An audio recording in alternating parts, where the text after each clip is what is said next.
Bienvenidos nuevamente a su podcast de negocios, Pesos Pesados.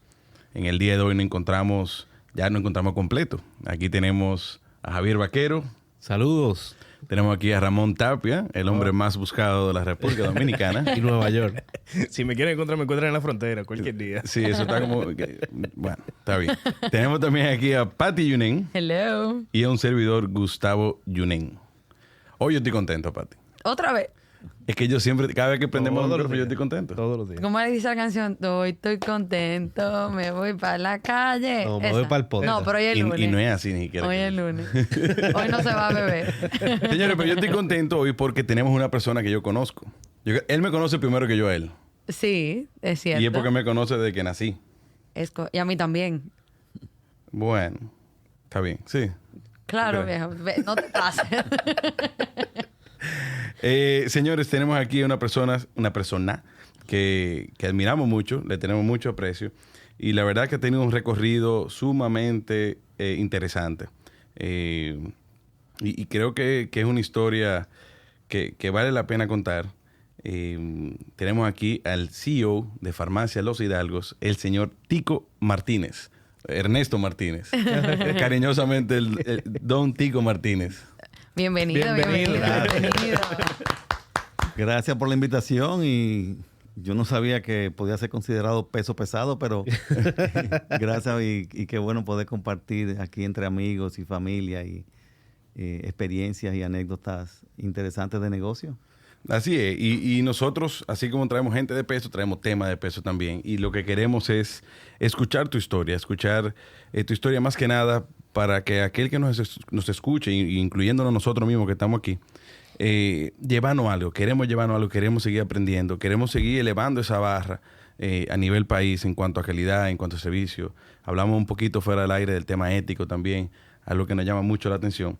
Pero antes de entrar en materia de qué hacemos hoy en día, yo quiero hablar un poquito de dónde sale Don Tico.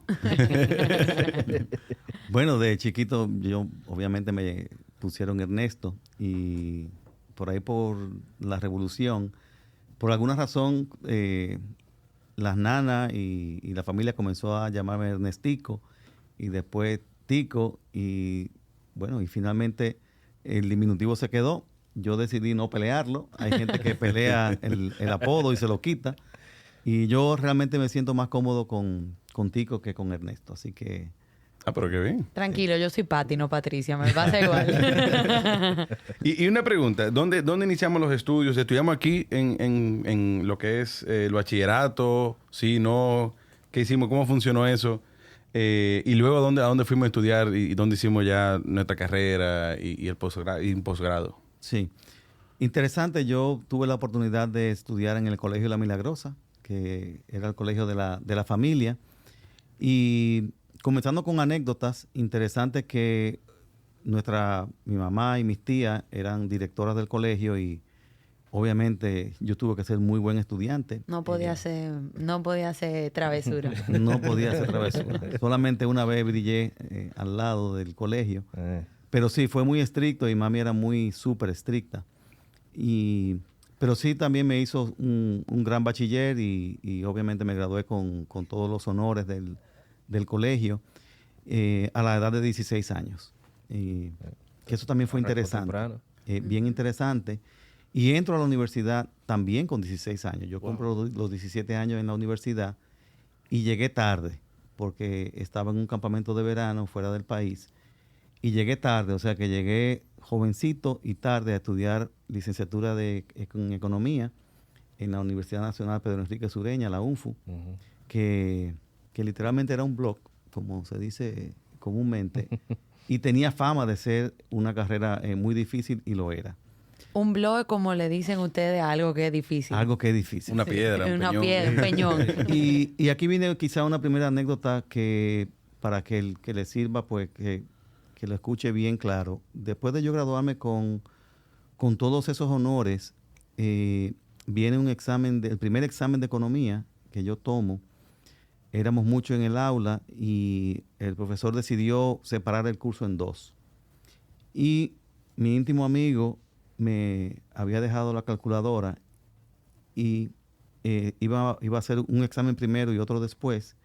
A él le tocó primero por su apellido y yo iba a tomar el examen después.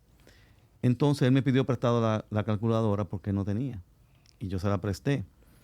Y comencé el examen y a eso de 20 minutos yo me di cuenta de que yo no iba a poder hacer el examen sin la calculadora, porque no fue que nos llamaron simultáneo. Después que nos dijeron que iba a ser, nos llamaron simultáneo. Y entonces, pues, a mí me entró un ataque de pánico, de ansiedad. Y es verdad que el examen era muy difícil. Hubieron tres personas que sacaron más de 80, pero mi amigo sacó 20 y yo saqué 15. En el primer parcial de economía era 15 de 100. Entonces, nosotros fuimos a hablar con el profesor, le explicamos lo que nos había pasado y le preguntamos si era posible que nosotros pasáramos la materia. Y entonces dijo que sí, que si hacíamos todo el esfuerzo y hacíamos todas las prácticas era posible. Y mi amigo y yo decidimos continuar esa materia sin retirarla y los dos pasamos la materia. La pasamos en D, pero pasamos la materia. Entonces sí hay una historia de sacrificio, de cosas que pasan inesperadas, pero también de mucha resiliencia y de fe. O sea y de ahí, bueno, tuve la oportunidad mis padres nos enviaron tanto a mi hermano como a mí a estudiar a Babson College en Wellesley, Massachusetts. Babson es una universidad privada que era muy reconocida por negocios de emprendedores y en lo que se conoce como entrepreneurship. Es y ha sido durante los últimos más de 25 años la número 1 en entrepreneurship en Estados Unidos, y allá pues tuve la oportunidad de hacer una maestría en administración de empresas. Eso es súper interesante y algo que me llama la atención de tu historia, quizá un poquito fuera del tema académico, me llama mucho la atención el primer negocio que tuviste. Ah, sí, ese fue muy bueno. Bueno. Que lo conocemos de por ahí, por la calle llegan los... No, bueno, yo había escuchado las historias y hace 1 o 2 años tuvimos la oportunidad de probar lo que hacía ese negocio. Cuéntanos un poquito de ese negocio, porque creo que de ese primer emprendimiento, porque fue a Babson a emprender, ¿no? No, y es parte de la zapata profesional de Don Tico. Sí, en realidad fue el segundo emprendimiento, porque el primer emprendimiento fue en una época de crisis, por ahí cuando el ciclón David, por ahí, en casa no había planta eléctrica y consumíamos muchas velas con los apagones. Entonces yo decidí poner un negocio de velas, porque yo recogía la cera de los velones y las velas, y entonces las reutilizaba y se lo vendía como velones a mami, como a 5 o 10 cheles, ella me lo compraba. O sea, desde chiquito. Desde chiquito, sí. Ya. Entonces, en la universidad, cursando el segundo semestre de economía, un amigo mío que hoy en día es un famoso chef, Petri Herrera, me invita a formar parte de este emprendimiento que era un chimichurri y que se llamaba La Fogatica, porque su abuela tenía un negocio que se llamaba La Fogata y era en el mismo lugar donde estaba la fogata. Ahí pusimos la fogatica, y entonces fue interesante, y aquí otra lección aprendida, que recordemos que en esa época no habían food trucks, no habían ni siquiera negocios ambulantes en la calle. La Fogatica fue el primer chimichurri del perímetro central. ¿Estamos hablando de qué año más? Estamos hablando del año 81. Okay. Aquí existían 2 o 3 pizzerías. Estaba Pizzacolá, estaba Avestruz, estaba el Vesubito y uno que otro negocio, pero no había ningún negocio ambulatorio que tú después de una fiesta o de un compartir tú pudieras ir a comer algo. Y entonces... ¿Qué forma más fina? Un negocio para yo me imagino el chisme con servilleta de tela ya. Bueno, en un momento las servilletas nuestras tenían el logo impreso. En aquella época. En aquella época. Epa. Pero fue interesante que cuando yo dije que iba a poner el chimichurri, me dijeron, ¿tú vas a poner un chimichurri como esos que están en el Eugenio María de Hostos? O sea, así. Digo, sí, así mismo. Y entonces pusimos ese negocio. Yo tenía 400 pesos ahorrados y mami me prestó 600 para iniciar. Y fue un éxito rotundo, señores. Ese negocio fue sumamente rentable. Yo le pagué el préstamo a mami como a los 2 meses, más o menos. Huepa. Wow. Sí, fue increíble. ¿Y los 400 fue vendiendo velitas también? Son muchas velas. No, los 400 fue interesante. Semanales guardados. Semanales guardados y papi, que no era el que fuñía tanto con los estudios, pero era más práctico. Si él en el colegio nos daba $1 por cada 100 y 50 cheles por cada 90 y 95. Pero... Y mi hermano y yo nos pasábamos tirando 100 y 95 a cada... Eso era un buen incentivo. Constantemente. Y sí, entonces... Tomé la nota. Y sí, eso nos fue siempre muy motivador. A mí nos ofrecían eso, ¿no? Ese es tu deber. Muy bien. Sí, nosotros sí, ahorrábamos bien con eso. Y fue un negocio súper exitoso. Petri se hizo chef teniendo la fogatica. Y bueno, ya a su regreso, entonces me fui yo a hacer la maestría y él a montar su restaurante. Y entonces pues ahí pues quedó la fogatica y con muy buenos recuerdos y una gran cantidad de amigos. No, y queda como un negocio de nostalgia. O sea, tú hablas con cualquier persona de la época de ustedes y la fogatica era it's place to be después de cierta hora. ¿Y ustedes llevaban algún tipo de control? O sea, ustedes tenían por lo menos una cuenta T de esa de colmadero, entró, sí, salió. Sí, claro. Yo tenía un columnar. La gente no sabe hoy lo que es un columnar de contabilidad. Eso eran los Excel de antes. Eso eran los Excel de antes. Un abaco. Sí, yo llegaba y llevaba un columnar y interesantísimo. Nosotros recibíamos beneficios toda la semana.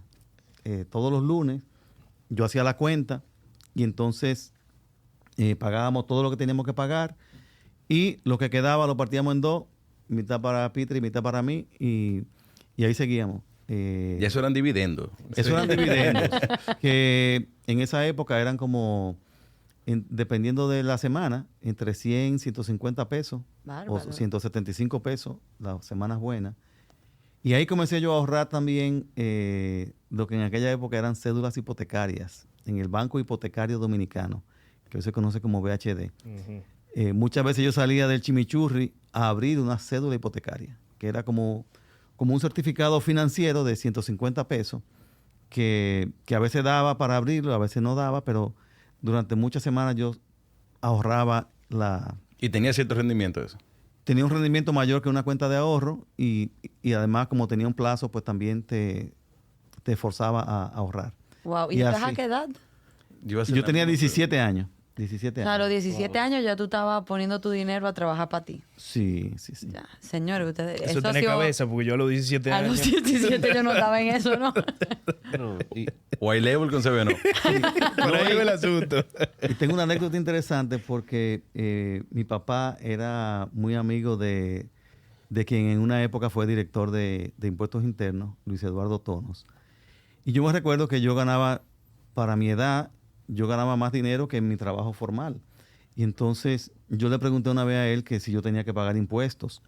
Y yo le dije, mira, yo estoy muy preocupado porque yo estoy ganando dinero en este negocio y yo no sé si yo tengo que pagar impuestos.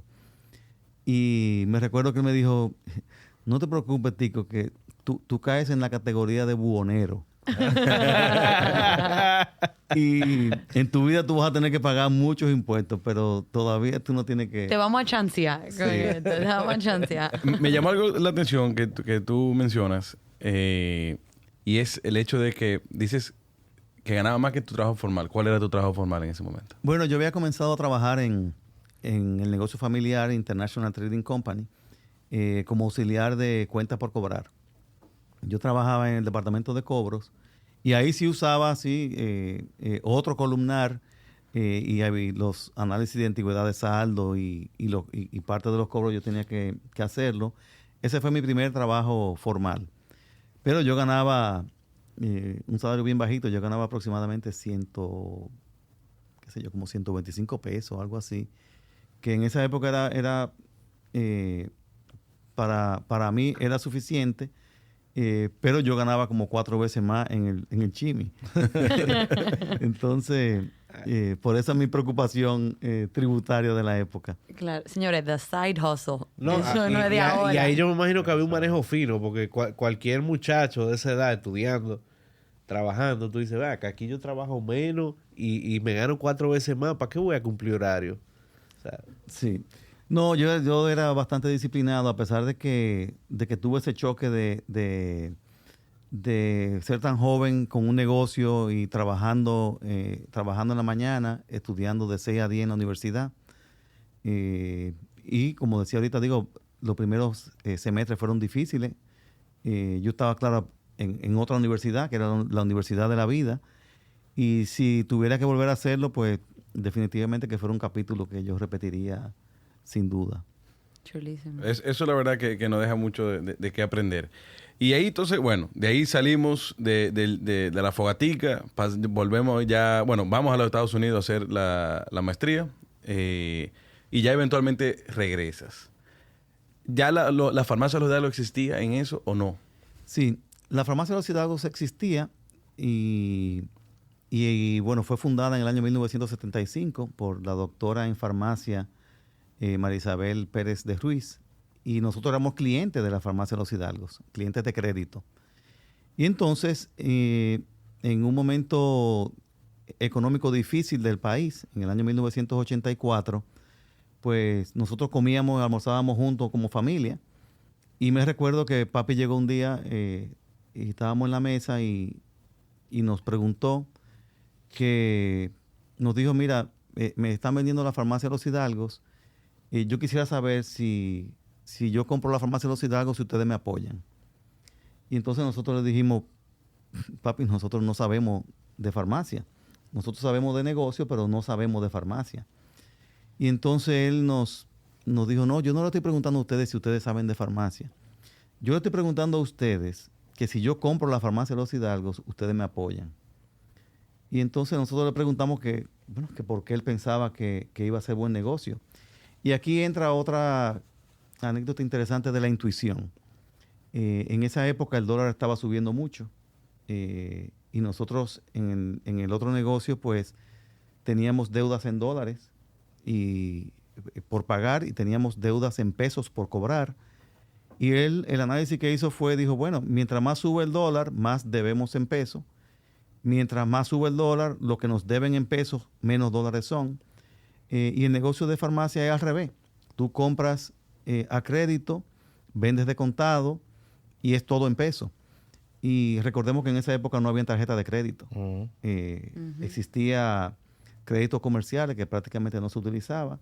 Sí, Visa y Mastercard estaban rondando en el ambiente, pero no era un medio de pago real. Y entonces, pues así fue como comenzó. Cuando compramos la farmacia, pues nos metimos de cabeza. ¿Eso en qué año fue? Eso fue en el año 1984. 84. El 14 de febrero de 1984. Recordemos que en abril del 84 fue la famosa revuelta de abril, donde por razones económicas, por la firma con el fondo, pues hubo una revuelta que hubo muchos muertos en el país. Y aquí, pues, de nuevo, otra experiencia de que no hay un tiempo ideal de comenzar un negocio. Claro. O sea, los Hidalgos en Manos Nuestras arranca en el periodo económico más difícil que hemos tenido como familia y como país. Entonces, ahí arrancó los Hidalgos en Manos Nuestras. Doña Isabelita, cariñosamente, la fundadora de los Hidalgos, nos pidió que continuáramos con el nombre de los Hidalgos, que viene de Puerto Plata, de donde ella proviene, de los Hidalgos de Puerto Plata, y pues de ahí el nombre de los Hidalgos y el legado que nosotros hemos querido pues continuar. Pero anécdota interesante de fe, yo recuerdo que la primera venta, después de abrir nosotros de 8 de la mañana a 12 de la noche, arrancamos 16 horas de servicio. Cuando tiramos el cuadre, papi le decía Pantera a todo el mundo, y a él lo conocían como Pantera. Pantera, tira el cuadre. Quique Martínez, por cierto. Sí, el ingeniero Carlos Martínez decía la Pantera o Quique. Y la venta del primer día de Farmacia Los Hidalgos en Manos Nuestras fue de 52 pesos. O sea, todavía el Chimi estaba dejando más. Para que tengamos una idea, la venta del Chimi de 6 de la tarde a 12 de la noche eran como 125, 150 pesos diarios. Con 2 empleados que trabajaban esas 6 horas. Entonces, yo me acuerdo que cuando salió ese cuadro, yo le dije a Carlos, mi hermano, que papi había puesto un huevo. Y yo le dije, mira, yo creo que papi puso un huevo aquí. Y dice, ¿por qué? Dice, bueno, en 6 horas en el chimichurri nosotros vendemos como 125 pesos. Y en la farmacia tenemos 16 horas y hemos vendido 52. Y entonces, interesante es el elemento del optimismo en todo esto. Cuando yo le dije a papi que la venta eran 52, él me dijo, no te preocupes, Pantera, que esto es el primer día. No te preocupes, tú vas a ver mañana. Entonces mañana, pues, con mucho entusiasmo tuvimos de nuevo 16 horas y la venta fueron como 64 pesos. Y entonces yo le dije, bueno, papi, 64 pesos hoy. Y dice, oh, Pantera, pero eso es un éxito. Subí un 20% de un día para otro. Claro. No te preocupes, déjame la venta a mí. Y papi le abrió crédito a todos sus amigos y le abrió crédito, señores, a mucha gente que él no conocía. Por ejemplo, él llegaba una persona a comprar y entonces cuando iba a pagar, él le decía, señor, ¿a usted le gustaría tener crédito en esta farmacia? Porque mire, hoy es lunes, hoy no es un buen día para pagar. ¿Cómo así? Sí. Usted puede tener crédito en esta farmacia, nada más tiene que llenarme su nombre, dirección y teléfono y usted, esa misma compra, usted la firma y ya usted tiene crédito en esta farmacia. Y yo me ponía la mano en la cabeza porque yo le preguntaba, digo, papi, ¿tú conoces a ese señor? Dice, no, yo no lo conozco, pero se le ve por encima de la ropa que ese es un hombre serio. Señores, lo que era la época de antes. Sí. Y yo te puedo decir que hoy en día tenemos buró de crédito y la efectividad de papi probablemente más alta que la de los buró de crédito. Muy poca gente le quedó mal. O sea, que era un producto adicional que ofrecía la farmacia en ese momento. Claro. O sea, era una facilidad de pago que no tenían las otras. Claro. Créditos personales todavía hoy en día lo tenemos. Pero en esa época sí, papi abrió crédito a cualquier cantidad de gente. ¿Y eso era sin interés o con interés? No, sin ningún tipo de interés. No, esto es lo que ahora le dicen un loyalty plan. Eso era lealtad. Sí, eso era lealtad. Y interesantísimo el tema de la intuición y la fe, porque luego viene la revuelta de abril, y aquí sí fue un golpe de suerte, entre comillas, porque nosotros habíamos obviamente hecho una inversión grande y gran parte del inventario había sido comprado a crédito. Y entonces, a partir de abril, las medicinas que se compraban con dólares del mercado oficial, $1 igual a $1, de buena primera, con la firma con el Fondo Monetario, el dólar se unifica a una tasa cercana al 3 por 1 y los precios de la medicina se triplicaron. ¿Verdad? De un día para otro se triplican los precios de los medicamentos, al igual que los combustibles y todo. Pero lo que ocurrió fue que yo me imagino que en esa época ya las ventas tenían que ser como quizás algunos 800 pesos, algo así, o quizás 1,000 pesos. Y de un día para otro nosotros comenzamos a vender el triple, porque literalmente los precios habían triplicado de un día para otro. Entonces, el negocio que estaba, como yo decía al principio, pensaba que papi se había equivocado, de buena primera se convirtió en un negocio que fue muy rentable. Y entonces, así fue como nosotros arrancamos. ¿Y tenían una sola sucursal en ese momento? Sí, una sola sucursal. Yo me voy en el año 87 a hacer la maestría en Babson, que como decía ahorita, muy fuerte en negocios emprendedores. Y entonces yo me hice amigo de la directora académica de Babson. Y entonces le dije a ella que yo quería trabajar en una farmacia en Massachusetts, porque mi familia tenía una farmacia. Nada más era una. Y entonces yo tuve la oportunidad de trabajar mis últimas materias junto con el profesor de retail marketing, de marketing de comercio en detalle en español, y también con el profesor de investigación de mercado, de marketing research. Y entonces yo trabajé directamente con el director de operaciones de una cadena de farmacias que se llamaba Thayer Pharmacies. que eventualmente la vendieron a CVS, la gran cadena del noreste de Estados Unidos. Y entonces, en esos meses que yo trabajé allá, pues ya yo vine con la visión de cadena. De cadena. O sea que yo casi que vine como con el libro abajo del brazo. Y en esa época eso era un negocio muy común aquí, o sea, ¿habían más cadenas o...? No habían cadenas. De hecho, nosotros la primera farmacia que pusimos, que fue Hidalgos 2, en el año 88, ya a mi regreso, cuando fuimos a poner la tercera... ¿Dónde quedaba Hidalgos 2? En la 27 de febrero... Pero no me he dicho cuál fue la primera. La primera estuvo en la 27 de febrero entre Abraham Lincoln y Tiradentes. Ok. Sí, y esta estaba en la 27... ¿La misma que tenemos? No. Sí, está ahí todavía. Ajá. En la 27 de febrero, casi esquina Máximo Gómez. Yo era cliente fijo ahí. Sí, entonces, pero cuando fuimos a poner la tercera con Por eso se llama la 1. Por eso se llama la 1. Por eso se llama la 1, ya. Sí.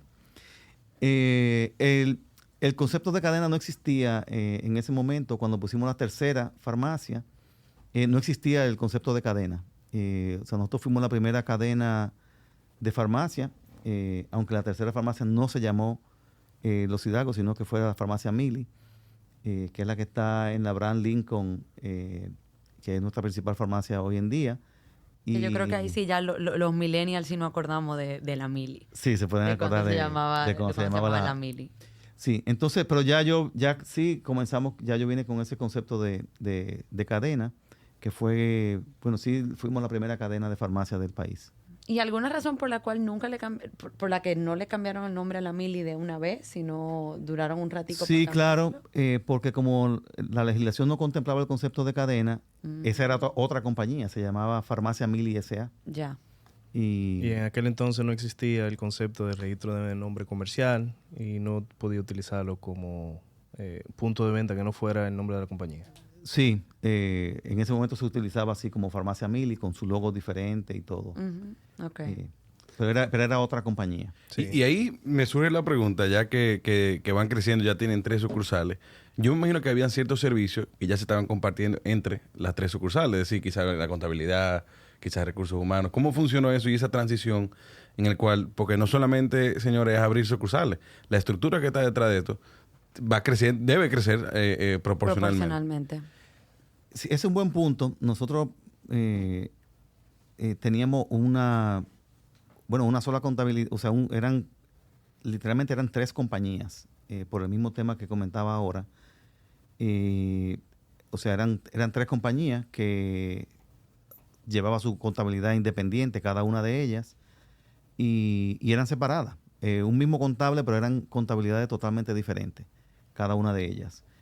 Y no habían servicios comunes, sino hasta el año 95 más o menos, cuando ya teníamos 4 sucursales, que formamos otra empresa que se llamaba Farmacén, que esa era la empresa que compraba y le distribuía o le vendía a las farmacias. Okay. O sea que en un momento eran 4 compañías. Y dice que compran en mediados de los 80 y ya en el 95 eran 4. ¿Hoy en día cuántas son? Hoy en día tenemos 70 sucursales en todo el país, en varias sucursales en el interior.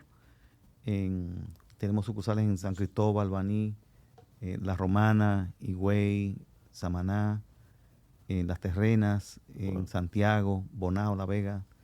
Y cuando tú fuiste pasante en Boston, en aquella cadena ¿de cuántas sucursales eran en Boston? Bueno, ellos tenían 32 sucursales. Y tú veías eso como tú veías esa cadena de 32 sucursales Sí. en aquel momento.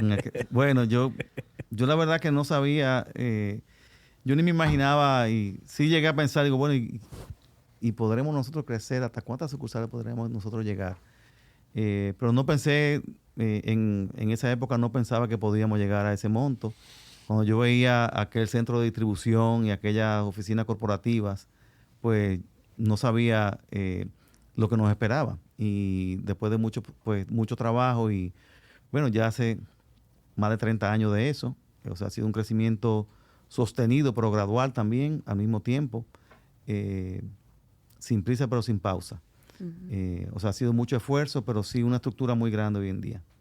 Sí, y ahí vengo, o sea, ha sido un crecimiento bien rápido en cuanto a planta física y demás, y me imagino que el negocio, o sea, en todos los sentidos de recursos humanos y demás, ha crecido en esa misma dimensión. ¿Cuáles han sido los principales retos de ese proceso de expansión, crecimiento, y cómo lo han superado?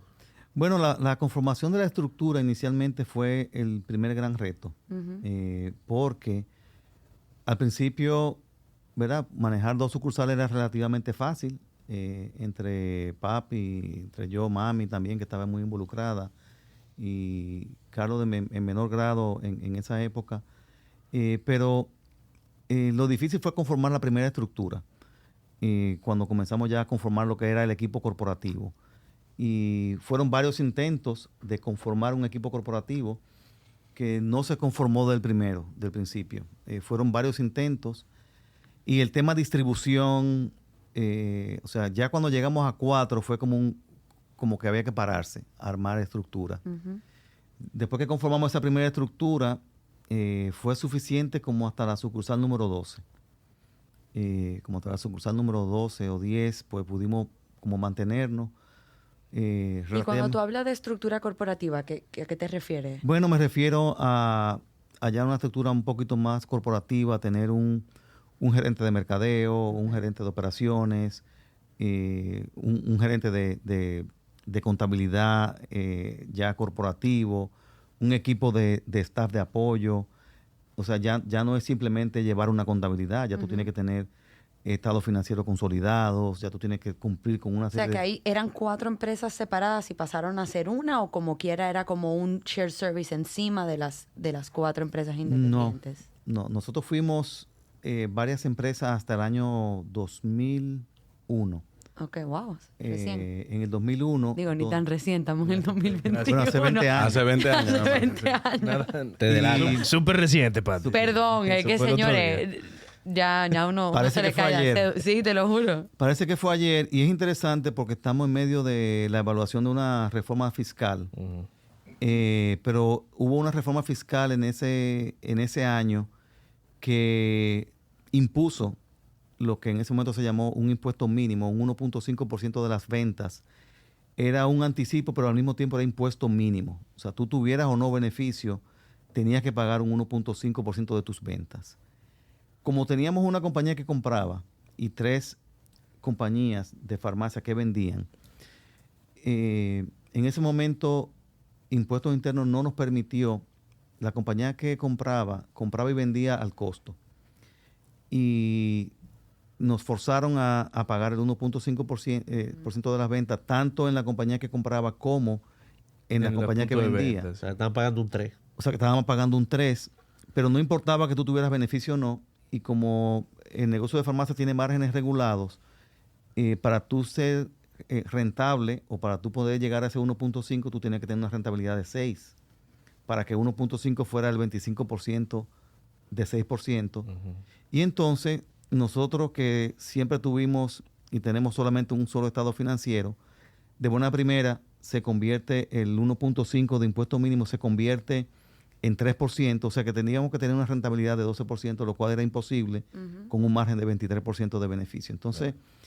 Que eso es el 23 es lo regulado, ¿correcto? Ese es el margen regulado, sí. Entonces, ¿qué ocurre?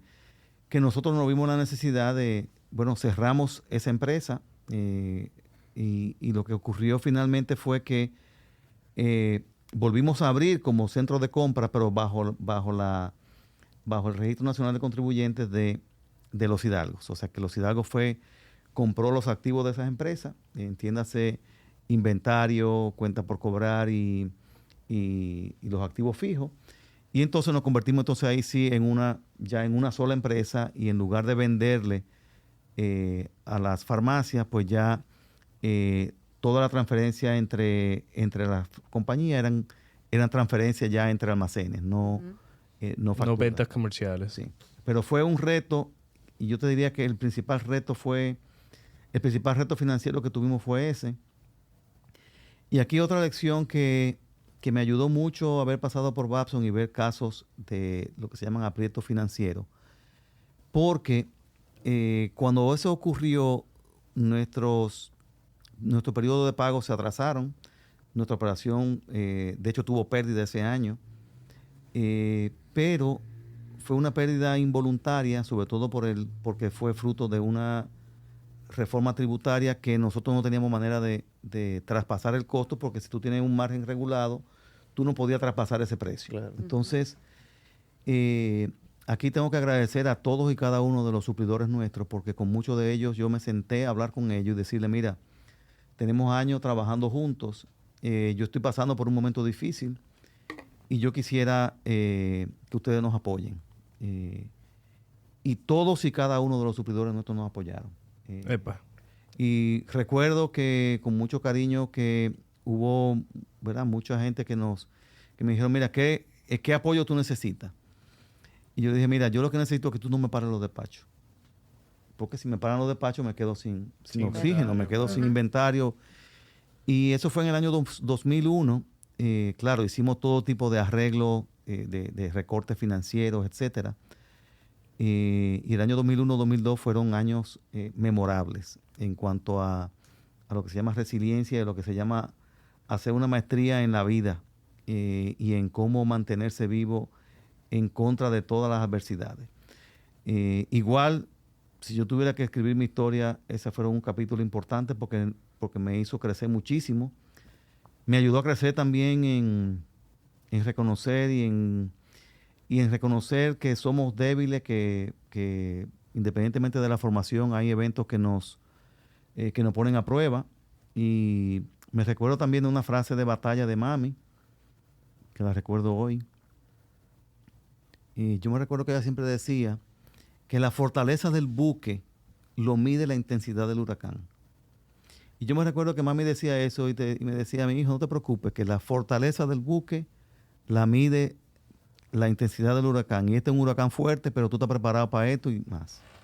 Y eso siempre me motivó muchísimo. Creo que siempre hay que tener una frase de batalla. Tremenda palabra de aliento, por cierto. No, esas mellizas tenían una frase. Sí. Ese apoyo pues que nosotros recibimos de nuestros colaboradores, de los suplidores, fue importantísimo. Y también me dio muchísima confianza, que al día de hoy también se lo agradezco infinitamente. Pero sí fue una prueba de fuego. Pero esa prueba de fuego, entonces, ¿qué ocurre? Que cuando vinieron los años difíciles de 2003, 2004, nosotros estábamos preparados. Y para nosotros, los años 2003 y 2004 fueron de los mejores años de la historia. Porque estábamos preparados y nos agarraron con una estructura muy eficiente, muy efectiva. Y bueno, y de ahí seguimos avanzando. Que para los que no saben, 2003-2004 fue una crisis dura cuando explotó el asunto de las irregularidades dentro del sistema bancario. Porque no todos somos tan viejitos. Que al final del día al país le pasó lo mismo. Sí. Cuando nosotros nos pasa eso en el 2003-2004, cuando viene la crisis, que el mundo entero se cayó en el 2008, ya el país nuestro ya estaba blindado. Sí, y tú sabes lo interesante de eso. Yo vi yo que veo muchas empresas en mi día a día, vi empresas que tomaron en inicio de la pandemia acciones radicales para eficientizar su negocio, para ver hacia dónde iban a ir, que en ese momento uno tal vez lo vea como una locura o están buscando golpe de suerte. Y esas empresas que se prepararon ante una pandemia, ya sea eficientizando sus operaciones, procesos, buscando medios digitales para este año, muchas de ellas ha sido uno de sus mejores años. Sí.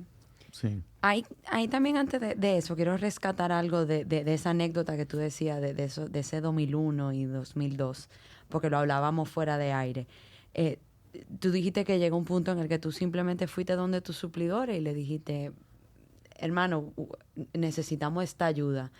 Eso, quiero resaltar ¿por qué los ayudaron a ustedes? O sea, ¿por qué esa gente tuvo la delicadeza con ustedes de decir, mira, Farmacia Los Hidalgos, vamos a ayudarlo? Que hablábamos fuera de aire de ciertas prácticas y demás en negocio. Mira, yo creo que la práctica y el comportamiento ético es algo que no tiene precio, pero vale muchísimo.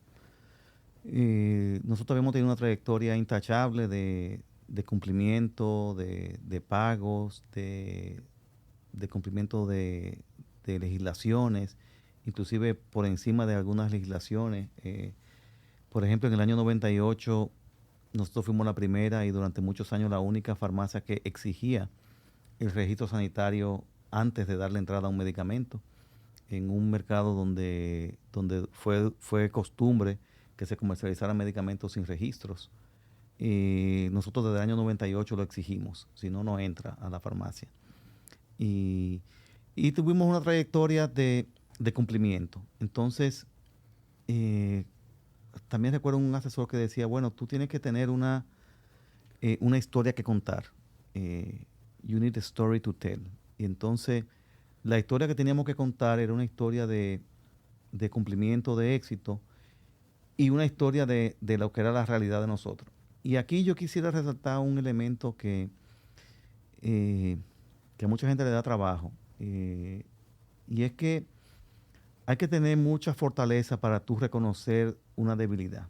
Y entonces hay que tener, sí, mucho coraje y mucha valentía para tú ir donde un suplidor, en este caso, o un aliado, y exponerte vulnerable. Por ahí anda un TED Talk del poder de la vulnerabilidad, que se lo recomiendo a cualquiera. Pero cuando tú te expones de manera real y efectivamente vulnerable, tú recibes un apoyo impresionante de todo el que te aprecia, de todo el que te quiere. Y para mí eso no tuvo precio, para la empresa tampoco, un apoyo en ese momento de dificultad. Pero sí exhortar a la gente que no tenga miedo de atreverse a ser y a exponerse vulnerable. Tuvimos aliados que nos rebajaron el alquiler, gente que yo dije, mira, yo estoy teniendo problemas en esta sucursal, gente que nos bajó alquiler, gente que me dijo, no te preocupes, tira para adelante. Interesante, nosotros los suplidores, no solamente que no nos pararon los despachos, sabiendo que es un mercado de margen regulado, hay descuentos de pronto pago. Tampoco nos quitaron los descuentos de pronto pago, aunque estuvimos retrasados. Buenísimo. Y hubo, o sea, de verdad que es importante eso, porque nos demostró también la confianza que tenían en nosotros, y de nuevo una historia que para no olvidar. Claro. No, y los frutos que deja una trayectoria de buena relación con Sí. todo el mundo. Sí, y una relación sincera, franca y abierta, sin cuentos. Claro. Sí, de manera Y frontal. ahí usted ha hecho varios puntos de, bueno, que esta sucursal no me está funcionando, o que hicieron los ajustes o preveyeron en algún punto con el tema de la reforma un poco de malestar financiero. ¿Qué tan importante es tener un departamento financiero dentro de la empresa para prever o tomar ese tipo de decisiones que ustedes tomaron en ese momento, que tal vez fue, o diría que fue de las principales acciones que tomaron que salvó a la empresa en ese momento? Mira, realmente yo tuve la suerte, que no es suerte, sino también compromiso. Cuando yo hice la maestría en administración de empresa, lo hice con dos énfasis, con dos major, y que fue en finanzas y en mercadeo.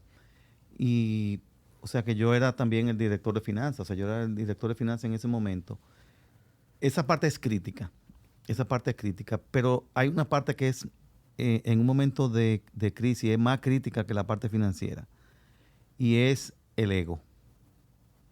Uh-huh. Yo me recuerdo que después de esa crisis, nosotros tuvimos que cerrar una sucursal que no era rentable. Y lo más difícil para mí fue matar el ego.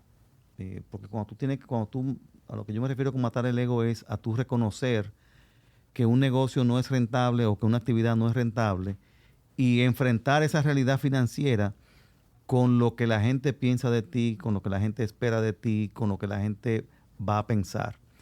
Y aquí entra otro concepto que es interesante, que no mucha gente utiliza, y yo lo estoy utilizando desde hace más de 20 años, que es tener un coach. Un coach es una persona que te puede ayudar mucho en momentos difíciles. Y yo me recuerdo que ese coach me decía, ¿y por qué tú no la cierras a sucursal? Y yo digo, bueno, que imagínate, yo la voy a poner un más chiquita para ponerla más eficiente. Y bueno, ¿y es rentable? No. Y dice, pero ¿y por qué tú no la cierras? Y bueno, yo estoy implementando unos planes nuevos, yo voy a captar unos clientes nuevos y voy a mover mi mejor gerente, lo voy a poner ahí. Bueno, y pasaba un mes, pasaba otro y pasó un año quizás o dos. Y él me preguntaba, ¿y por qué tú no la cierras? ¿Y por qué tú no la cierras? Y bueno, y finalmente yo le dije, bueno, ¿qué va a pensar la gente si yo cierro una sucursal? Y me dice, bueno, ¿qué va a pensar la gente? Que bueno, vamos a pensar que no nos está yendo bien. Así, ¿y cómo te está yendo? Bueno, me está yendo mal. Bueno, ¿y por qué te está yendo mal? Bueno, porque es que esta sucursal me está haciendo daño. ¿Y por qué tú no la cierras? Bueno, porque ¿qué va a pensar la gente? Al final del día era un tema de ego. Cerramos esa sucursal que había sido afectada por los elevados de esa época, los pasos a desnivel. Y finalmente la cerramos. Y la cosa comenzó a mejorar. Pero lo interesante, y repito, es que muchas veces los números están ahí, la finanza está ahí, y es el ego mismo el que no te deja tomar la decisión. Y hay decisiones que hay que tomarlas. Yo me recuerdo que en esa época había una gran cadena de farmacias que iba a abrir 300 sucursales en ese año. Tenían como 3,000. Iban a cerrar como 70. Y yo le preguntaba a papi, yo le decía, wow, esta gente van a abrir prácticamente una farmacia diaria, pero van a cerrar 70. Y nosotros tenemos que cerrar una, yo no sé cómo hacerlo. Entonces, sí, la parte del número es trascendental. Hay que tirar números. Aunque en los Hidalgos no se tiró un número cuando arrancamos, fue la intuición y el olfato de papi que también ayudó, pero la parte financiera es crítica. En el caso nuestro es fundamental porque tenemos márgenes regulados. Entonces, el manejo del capital de trabajo, de las inversiones de capital son críticas. Entonces, sí, hay que tener el lápiz bien afilado. Y volviendo al tema que yo comentaba ahorita, cuando tú tienes un solo estado financiero, tú tienes que tener los lápices y los números bien afilados. Sí, No, le iba a preguntar, usted ha mencionado en varias ocasiones el asunto del mercado regulado. Tal vez muchos de nuestros oyentes no saben o no conocen del sector farmacéutico. Dada la experiencia, la trascendencia que tiene la farmacia de los Hidalgos y el crecimiento que ha presentado a lo largo de su trascendencia, digamos que vamos a hacer un análisis sencillo. Usted tiene un mercado regulado que le dice cuánto usted se va a ganar con la venta de cada uno de los productos que ustedes comercializan. ¿Cómo usted sabe en qué momento usted tiene capacidad para abrir una nueva sucursal? Ok, bueno, esa es una buena pregunta. Es importante tener dos cosas. Primero, tú tienes que tener una especie de fondo patrimonial o un fondo de inversión disponible en la empresa. Eso por un lado. Siempre va a ser importante tener facilidades crediticias disponibles, no utilizadas al 100%. Un saludo a Javier Vaquero aquí. Levanta la mano cuando dicen eso. Él sonríe, de él oyó eso y sonrió. Sí, lo otro también es que, eso tú tienes que tener la facilidad de hacerlo porque tampoco te vas a comprometer sin una posibilidad.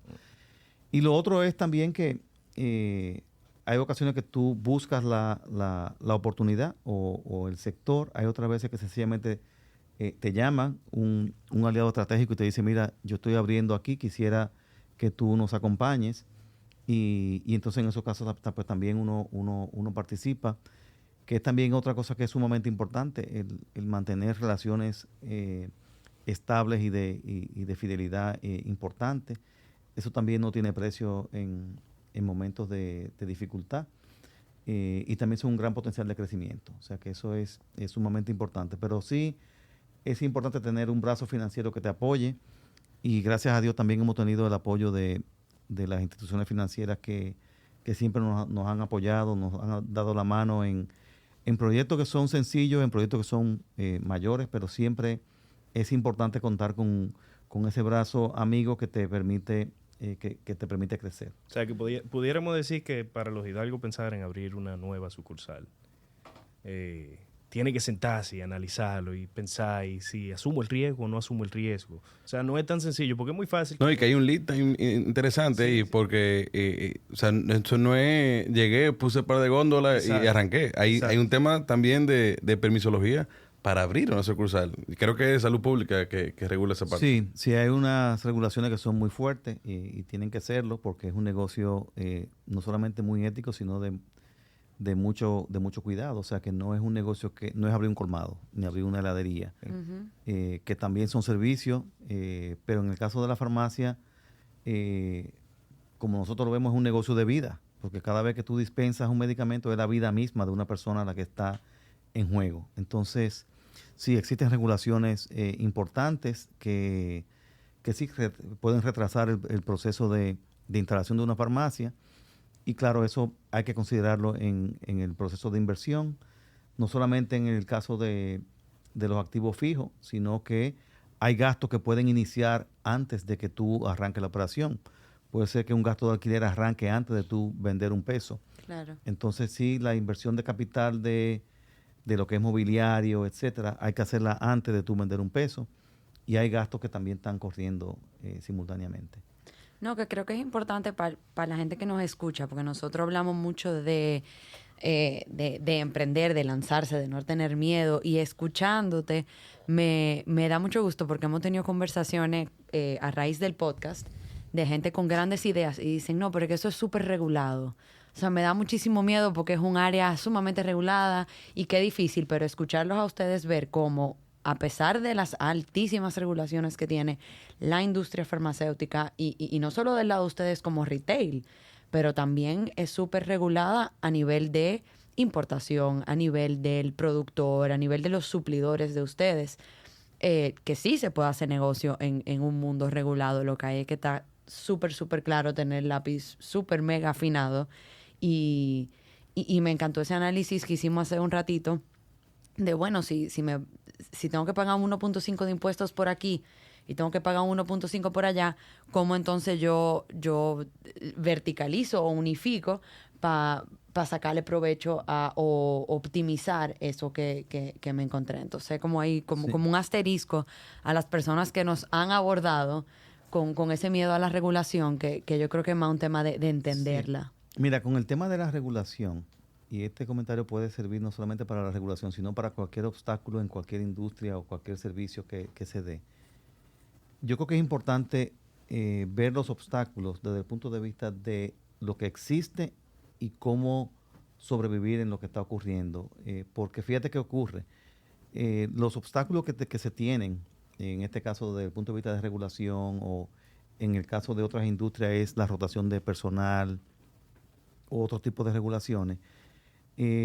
Todos los competidores tienen la misma situación. Entonces, claro, mientras mejor tú manejes los temas de cumplimiento, los temas de regulación, pues más fácil te va a ser.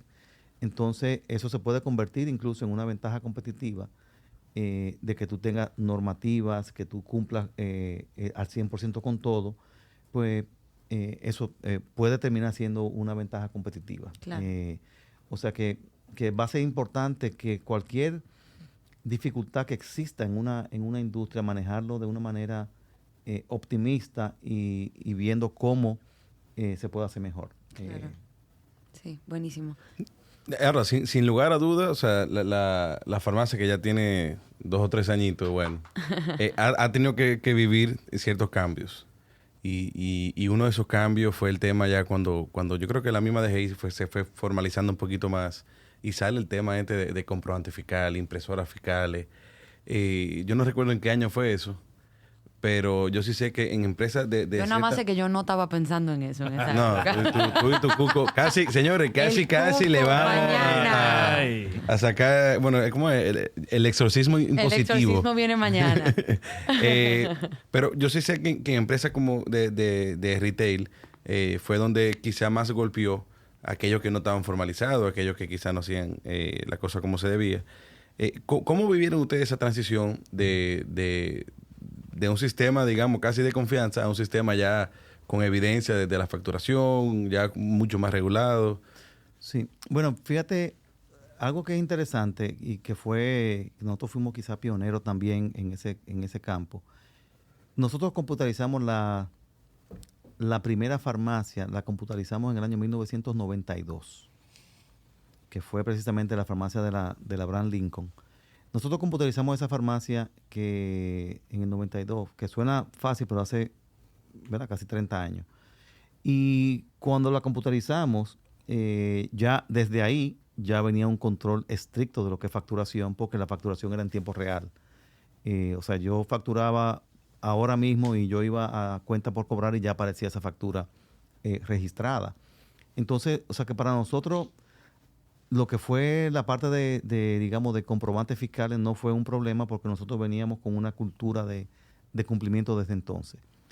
De hecho, fuimos la primera farmacia que cumplió totalmente con el requisito de la impresora fiscal. Estamos hablando del año 2007, 2008, por ahí. De hecho, en esa época, cuando uno instalaba las impresoras fiscales, le daban un crédito fiscal porque implicaba un gasto muy alto.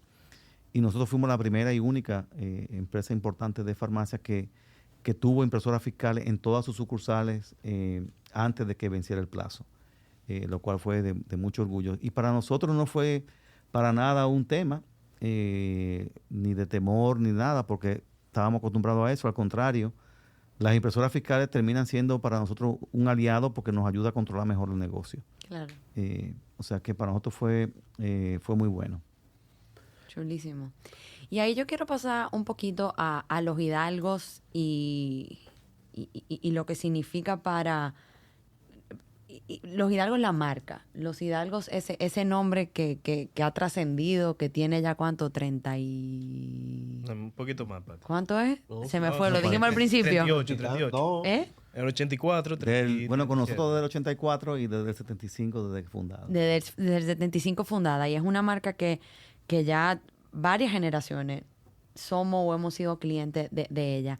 ¿Qué han hecho ustedes para, uno, mantenerse relevantes en todo este cambio de generación en generación y seguir siendo líder o de los líderes en esta industria? Esa es la primera pregunta. ¿Qué han hecho para mantenerse vigente? Es la palabra que estaba buscando, gracias. Vigente, a pesar de todo. ¿Y qué hace a los hidalgos diferente de las demás cadenas de farmacia? Porque yo creo que yo tengo un feeling, pero ¿qué los hace a ustedes también diferente y nada, y atractivo para Sí, para el esa es consumidor? una buena pregunta, porque es una pregunta estratégica. Muchas veces se piensa en empresas y en retail se piensa en ubicación, ¿verdad? Anteriormente se hablaba de location, ¿verdad? Ubicación, que eso era fundamental. Sí, nosotros tenemos muy buenas ubicaciones, definitivamente. Estamos en muchos lugares de conveniencia. Definitivamente eso es un atractivo, pero hay una parte que tiene que ver con el centro del negocio, que es la parte farmacéutica. O sea, nosotros nos tomamos muy en serio el componente farmacéutico y la formación farmacéutica. Tenemos un staff muy capacitado, nos pasamos desde siempre pues, capacitando nuestros farmacéuticos, nuestros técnicos. Y lo que es el servicio farmacéutico de nosotros es digamos que es un distintivo. Hacemos cosas que nos diferencian y promovemos mucho lo que es la profesión farmacéutica. Ujú. Nosotros tenemos pues, muchísimos farmacéuticos, pero de las cosas que hacemos, por ejemplo, hace aproximadamente 2 años y medio, nosotros instalamos una farmacia simulada dentro de lo que es la Escuela de Farmacia de la UAS. Hay una farmacia Los Hidalgos Modelo en la Escuela de Farmacia que cumple con todos los requisitos de habilitación y básicamente con eso fomentamos lo que es la farmacia comunitaria en los farmacéuticos estudiantes y muchos de ellos pues terminan haciendo pasantía con nosotros. Igualmente el año pasado, a principios de este año firmamos un acuerdo de cooperación con la UAS también, donde los estudiantes de farmacia hacen pasantías en los Hidalgos. Entonces tenemos digamos que nuestro staff es muy profesional. O sea, nosotros nos lo tomamos muy en serio y siempre el componente de precio es importante, pero no es lo único que fomentamos. O sea, que nosotros Claro. nos tomamos la parte de lo que es confiabilidad, lo que es el tratamiento y la confiabilidad del medicamento.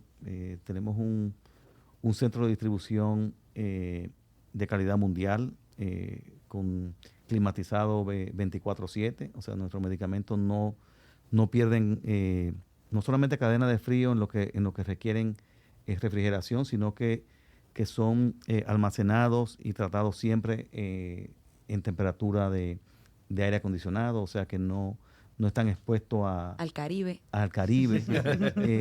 Y en eso sí somos súper exigentes, súper exigentes. Tenemos doble sistema de validación de fecha de caducidad, etcétera. O sea, eso no lo tomamos muy en serio. O sea, porque todos los medicamentos pueden lucir iguales y sí la fabricación puede ser la misma. Sin embargo, el tratamiento que se le da desde que sale del laboratorio o del importador hasta que llega a ser dispensado a un paciente, pues puede tener diferencias y las tiene. En el caso nuestro, pues así es. Tenemos un protocolo de dispensación, tenemos consultores internacionales que nos ayudan en la formación. O sea, hacemos varias formaciones al año de nuestro personal técnico y farmacéutico. Y eso yo diría que nos coloca en una posición de ventaja competitiva en el mercado. Ujú. Y por eso expertos farmacéuticos. Es que me encanta ese sello que ustedes tienen en las sucursales. Sí, de verdad que nos lo tomamos muy en serio. Nuestro staff lo apreciamos muchísimo. Tenemos gente con mucho tiempo trabajando con nosotros. Recientemente teníamos Un shout out a don Julio. sí, Julio es de nuestros mejores colaboradores. Pero hicimos una sesión recientemente de formación y alguien hizo un ejercicio de preguntar el tiempo que tenía nuestra gente trabajando.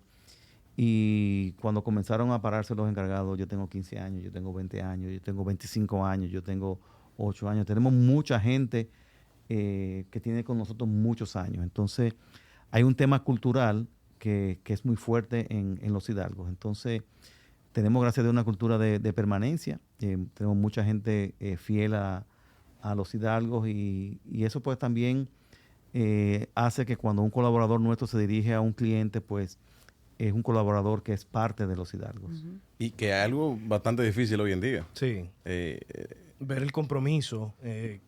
No, es que nosotros los millennials somos No, switchers. sí, somos Queremos switchers. estar cambiando, Exacto, queremos sí. salir, queremos andar. No, y que a veces, y creo que es una industria agradecida en ese sentido, porque si bien nosotros los millennials y la generación Z nos vamos por conveniencia o por precio o por el que me quede más cerca, yo obviamente como marketera, lo que me gusta tanto del experto farmacéutico es que yo no estoy comprando un chocolate, ni estoy comprando un t-shirt, ni estoy comprando una botellita de agua. O sea, lo que yo compro en la farmacia es algo que va a impactar o mi salud o la de mi familia. Claro. Y yo saber que cuando yo llego a la farmacia y digo, que creo que es algo que la gente a veces no le tiene miedo a hacerlo, pero qué sé yo, me duele la garganta. Yo sé que si voy a los Hidalgos y digo, hey, me duele la garganta, la persona que me va a decir, mira, tómate tal cosa, es una persona que tiene la capacitación para recetarme algo Sí. que yo al final no voy a acabar como en otra cosa, o sea, mal o con alguna reacción. Sí. Ya para ir cerrando bueno, hemos guardado 3 preguntas para el final que no tienen que ver con los hidalgos, pero sí nos queda una de los hidalgos.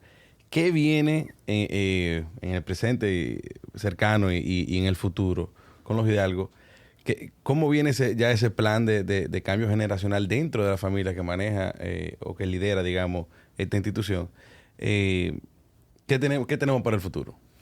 Bueno, fíjate, para el futuro lo que nos espera es una eventual sucesión mía como presidente y director general de los Hidalgos. En ese sentido, hay 2 fechas de cuando yo comienzo a desmontarme, una como director general y otra como presidente. Aquí es importante, tú que tocas el tema de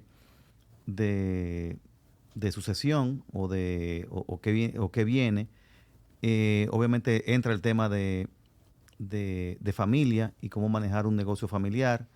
En el caso nuestro tenemos un protocolo familiar formal y hecho de manera profesional, que contempla muchísimos aspectos que tienen que ver desde la sucesión, remuneración, ¿verdad? Compensación de ejecutivos, manejo de consejos de familia, manejo de consejo en la empresa, gobierno corporativo.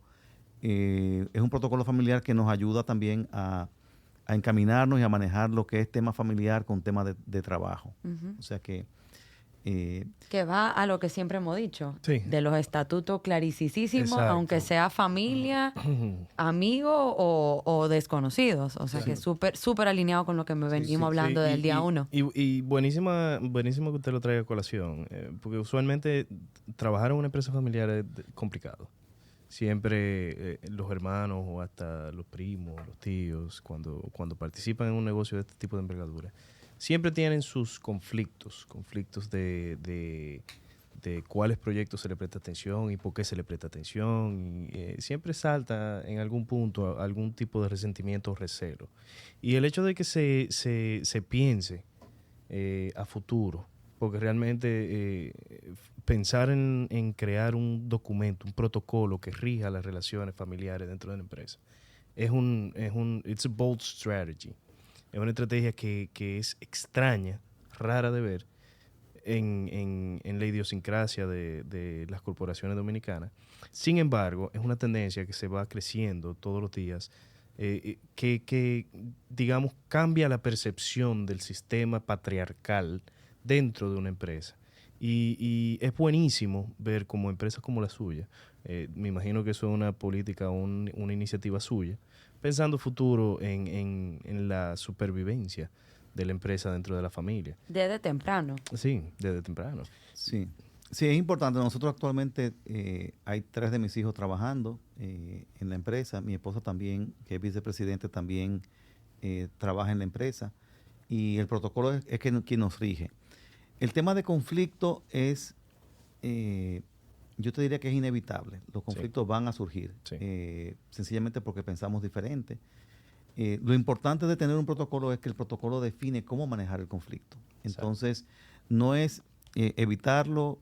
Claro, uno no quisiera tener conflicto. A mí particularmente no me gustan y trato de no tenerlos. Pero cuando tengo que enfrentarlos, pues sencillamente los enfrento.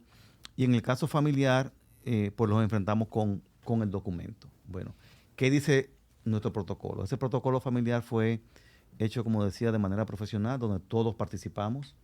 Y entonces pues ya lo hemos tenido que utilizar 2 o 3 veces de una manera abierta, transparente, y podemos entrar en conflicto constructivo de manera abierta. O sea, nos sentimos con la libertad de hablarlo, de comentarlo de manera abierta, y eso evita sobre todo los conflictos a futuro. Y como tú decías, esos recelos, pues cuando tú tienes formaciones diferentes, pensamientos diferentes, a veces no es tu pensamiento y el mío, sino que a lo mejor es un tercero. Y más aún, que el hecho de que la decisión que se tome producto de esa política establecida o toma de decisión producto del protocolo, simplemente viene a calmar esas asperezas que pudieran haber de que no, decidió o apoyó a fulano porque es su favorito, porque siempre pasan, pasa en toda la familia. Entonces, y no tan solo en la familia, o sea, en cualquier negocio siempre hay algún tipo de empatía con alguna persona dentro de una estructura. Y eso de la existencia de un protocolo, en el caso de familias, en el caso de corporaciones, sería un gobierno corporativo que rige cómo se toman las decisiones. Y eso es importantísimo desde mi punto de vista para la subsistencia de cualquier tipo de empresa, sea pequeña o sea grande. Pensando futuro, siempre debe establecerse las reglas del juego en un punto donde no esté el conflicto todavía, donde no hay que tomar ese tipo de decisiones. ¿Por qué? Porque con eso te está ahorrando unos cuantos cocotazos. Sí, como hay decimos. muchas empresas que en ese cambio generacional se han deteriorado bastante, para no decir que desaparecieron, y es una medida que hay que tomar para asegurar esa trascendencia o supervivencia de ese negocio en el tiempo. No, y yo hablaba con un experto en empresas familiares en estos días y le dije sobre esto, digo, ¿por qué en las empresas familiares no hacen esto temprano? Y dicen, no, porque se ponen a pensar en el negocio y me salió una frase que me salió como del corazón y decía, sí, porque nosotros no es proteger a la empresa de la familia, es proteger a la familia de la empresa. Sí. Y tú poder contar con que esa armonía familiar va a perdurar independientemente de lo que pase en la empresa. Y eso se logró obviamente teniendo cuentas claras. Y me encanta como tú te refieres a él como el documento. Como pasó algo y se tuvo que sacar el documento. Que sea la Constitución. Sí, claro. Sí, esa es la Constitución de la empresa. Y me lo La imagino regla como un del libro juego, que uno hace de que señores, pum, la regla pum, del pum. juego. Y Así aquí mismo. salió y Así mismo es. resolvimos. Así mismo es. Sí, pero también independientemente del protocolo familiar que rige eso, tenemos que estar claros de que lo más importante es la familia. Claro. O sea, hay cosas que son materiales, pero al final del día, familia es familia y eso es lo principal. Y entonces, sí, hay que tener esa regla clara para preservar lo más importante. Y para nosotros, de verdad, que lo más importante es la familia. Eso nos alegra mucho escucharlo. Sí. Sí. Y más un podcast de negocios. No, No, que lo que verdad vimos que a toditos veces- jugando juntos ayer en golf. No, estaban toditos as a Sí. family. Sí, estaban todos jugando, menos José que está estudiando Que fuera. está estudiando afuera. Ahí no hay protocolo. Ahí está contrato. Tenemos una pregunta que por primera vez la vamos a hacer aquí en el podcast y vamos a ver qué pasa con esa pregunta. Y vámonos a un mundo virtual en el cual te van a quitar todo lo que tú posees, todo lo material que tú posees, y te vamos a dar $1 millón de pesos para que con eso tú hagas un negocio.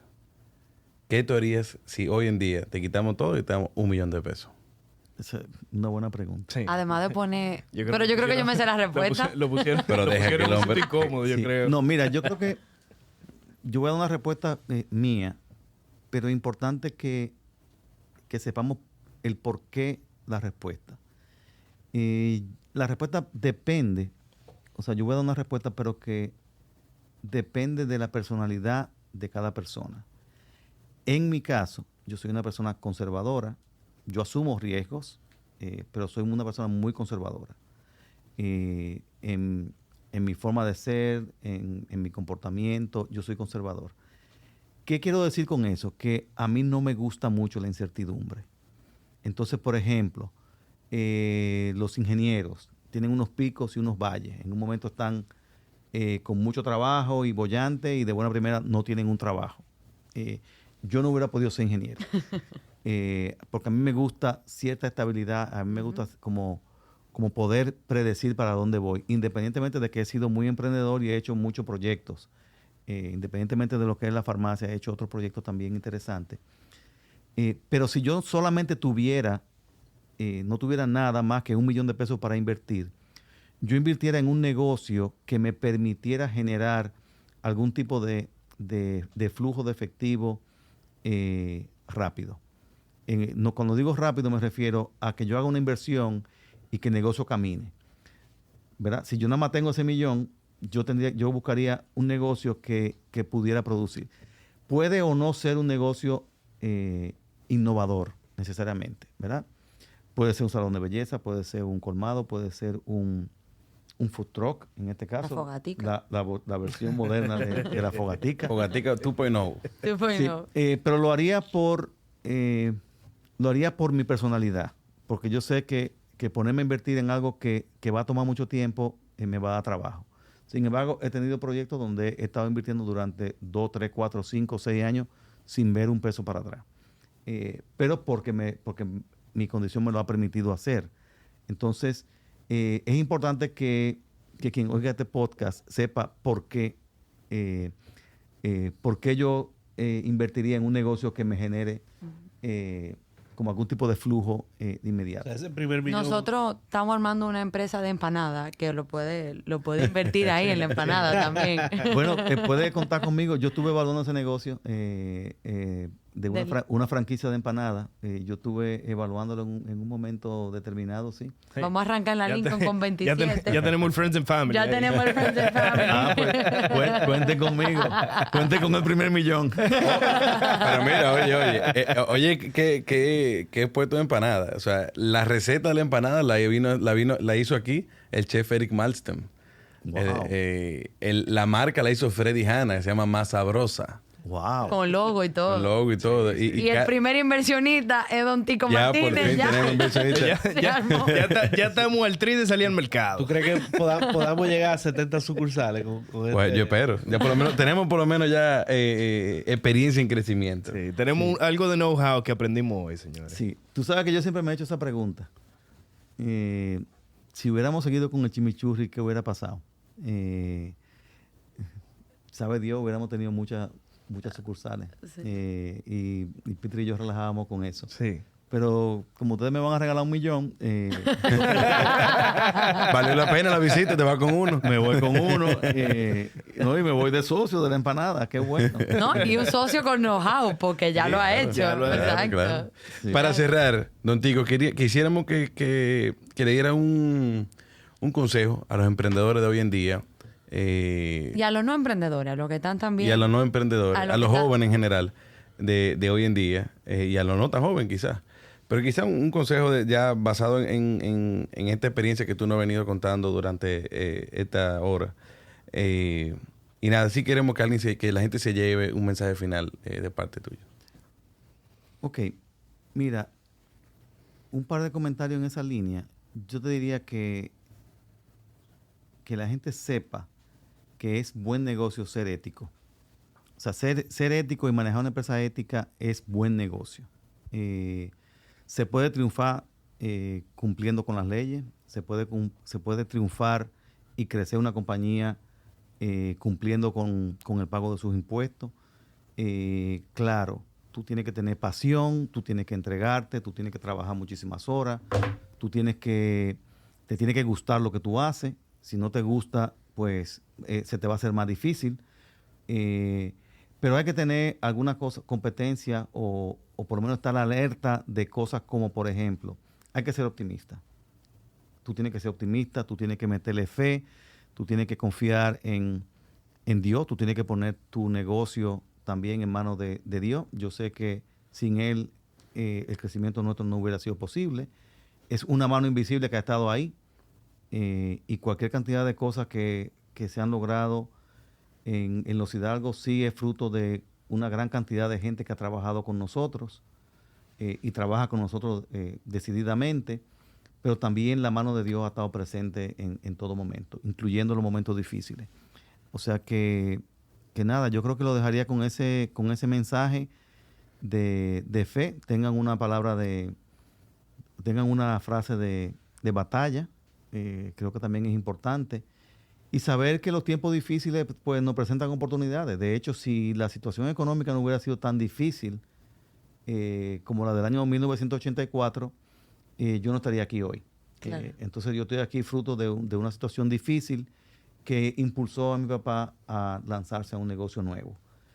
Sin el entusiasmo de él, pues no hubiera sido posible que yo estuviera aquí ni que Los Hidalgos fuera lo que es hoy.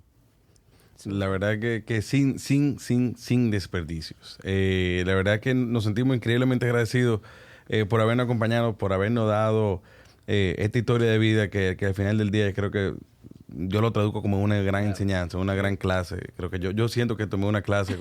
Sí. Me quería ir a mi casa a contar, pero para que no se me olvide nada. La verdad que te agradecemos y te deseamos a ustedes como grupo ya todo el éxito del mundo. Señores, recuerden seguirnos a través de Instagram en Pesos Pesados RD. Recuerden darle a follow en Spotify, darle a follow en Apple Podcast. Y nada, señores, coméntenos, envíenos mensajes. La gente ya incluso está queriendo hacer consultoría con nosotros a través de Instagram. A veces le decimos que sí, a veces le decimos que no. Es una línea aparte de negocio que podemos sacar. Un hotline. Un hotline de consultoría. Y también sigan a @farmacia Los Hidalgos Claro. Con lo cual. Sí, que viene con cosas nuevas por ahí. Oye, la verdad que también. yo creo que le algo al cliente tuyo, que tú estás... Oye, eso está bien. Fiel cliente. Ácido. Secreto bancario. Que por ahí vienen cosas nuevas, tengo entendido, por ahí en la Lincoln. Vemos mucho... Hay movimiento movimiento ahí en la Lincoln. Sí. Vienen cosas nuevas, vienen cosas innovadoras y de verdad que muy contento del momento que estamos viviendo como empresa y como familia también. Qué chévere. Qué bueno. Chévere. Bueno, señores, gracias por sintonizar. Gracias, Don Tico, por acompañarnos y gracias al equipo de Pesos Pesados. Nos vemos en la próxima.